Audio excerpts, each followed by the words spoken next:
ஏசாயாவின் புத்தகம் 52வது அதிகாரம் 14வது வசனம், மனுஷனை பார்க்கிலும் அவருடைய முகப்பார்வையும் மனுபுத்திரனை பார்க்கிலும் அவருடைய ரூபமும் இவ்வளவு அந்த கேடு அடைந்தபடினாலே அவரை கண்ட அநேகர் பிரமிப்படைந்தாலும் பட்டிருக்கு.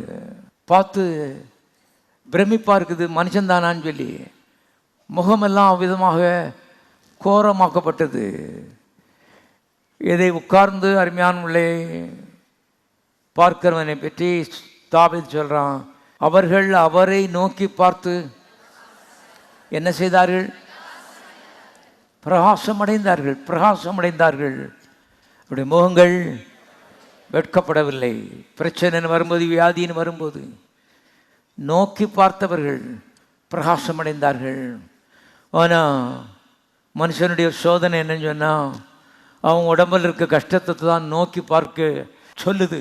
மனிதன் அப்படி தான் பிறந்திருக்கான். ஒவ்வொரு சின்ன ஒரு